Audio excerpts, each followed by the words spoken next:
कहते हैं कि प्यार को ढूंढा नहीं जाता, वो जिंदगी के किसी न किसी मोड़ पर हमें मिल ही जाता है।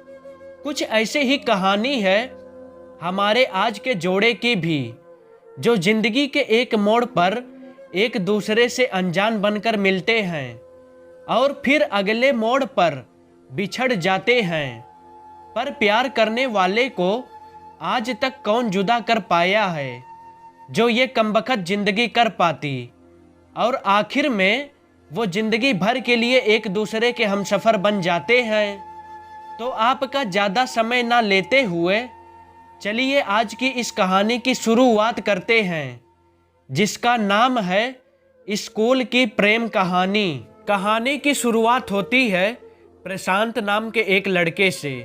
प्रशांत के पिता एक जाने माने बिजनेसमैन थे और माँ बचपन में ही छोड़ गई थी, और प्रशांत के पिता ने प्रशांत को बचपन में ही घर और खुद से दूर एक बोर्डिंग स्कूल में भेज दिया। पर वो अपने बिजी शेड्यूल से समय निकालकर प्रशांत से मिलने आया करते थे।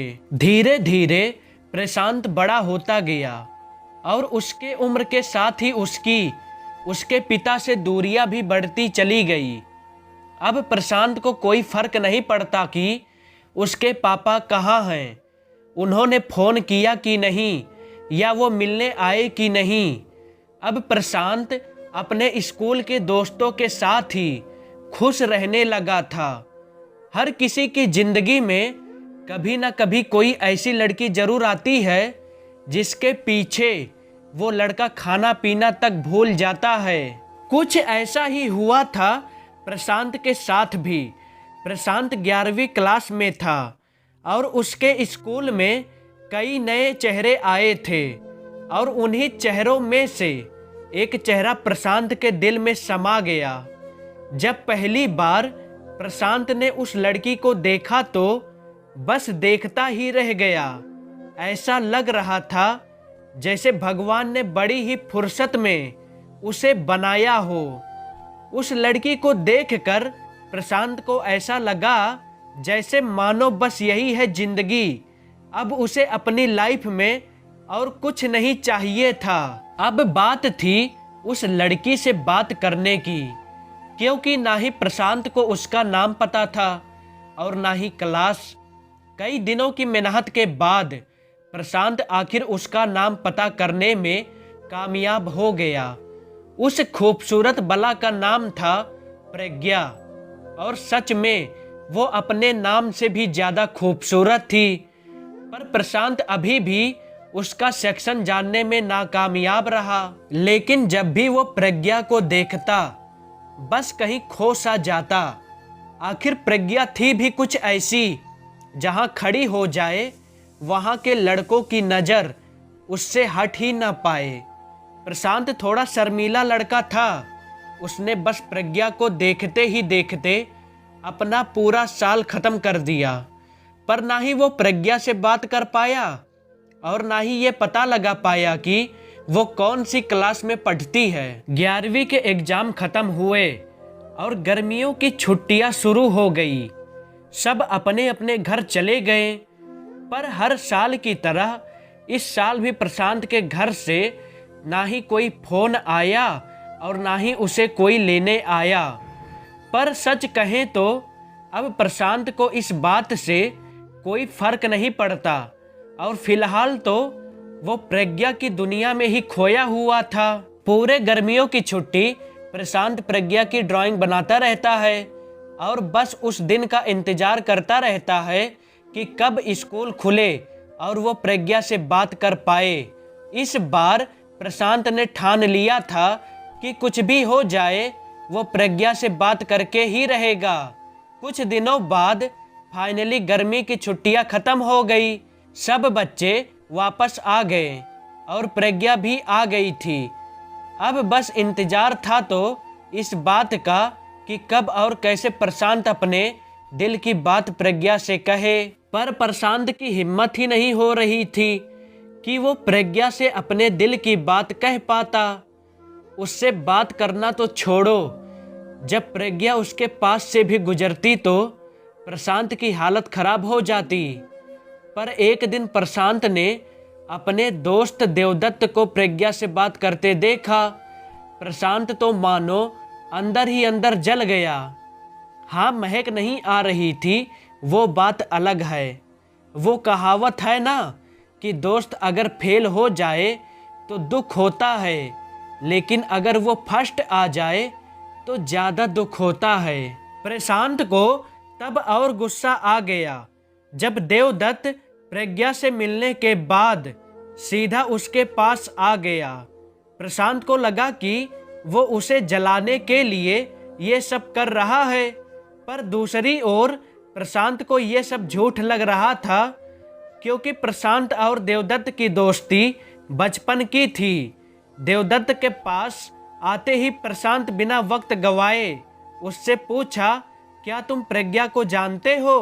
प्रशांत का वहम दूर हो गया।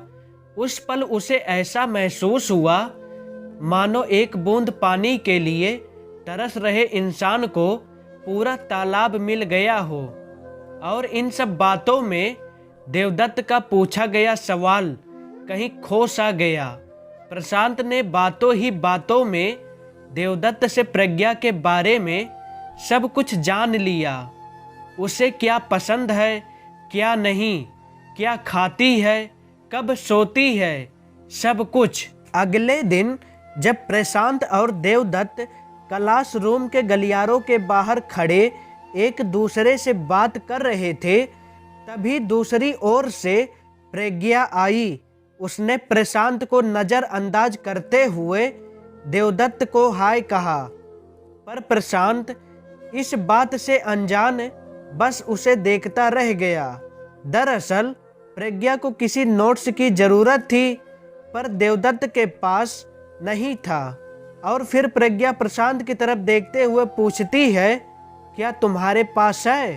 प्रशांत ने बिना वक्त गवाए वो नोट्स निकालकर प्रज्ञा को दे दिया।